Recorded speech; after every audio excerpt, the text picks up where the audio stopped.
Hi guys, welcome to my vlog.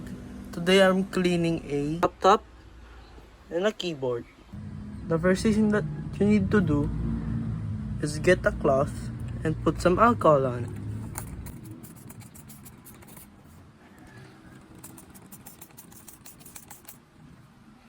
Second step is to wipe the laptop with the cloth.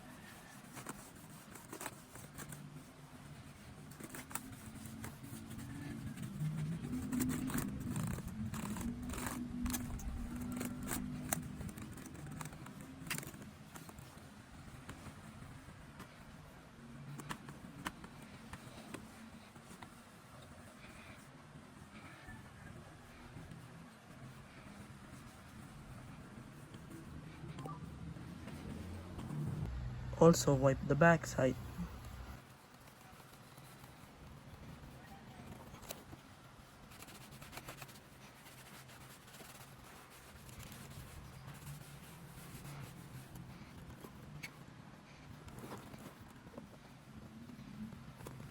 Next step you want to do is get a toothpick and get all the dirt out of the crevices of the laptop.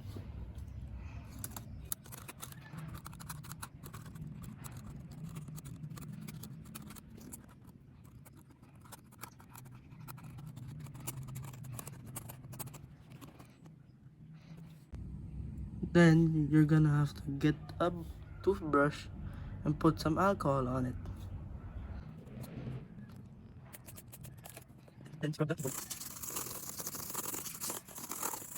Now that the laptop is clean, time for the keyboard.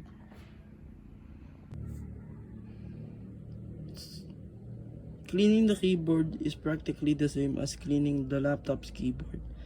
Just get the cloth again and put some more alcohol on it.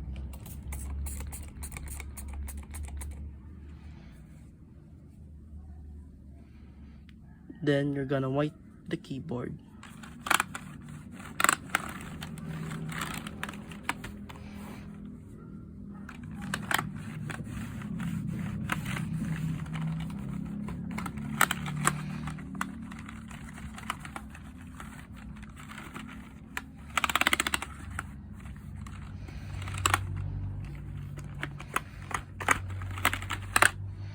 The back side.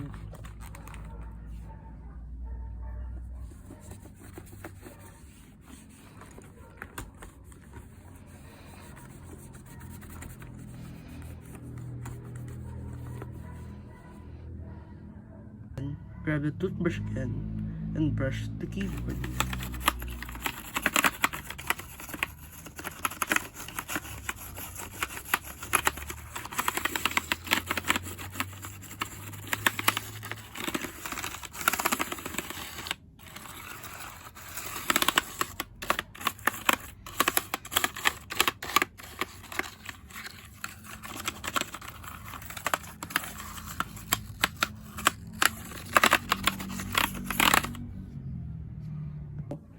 My laptop and keyboard is all clean. That's it for the vlog, guys. Bye.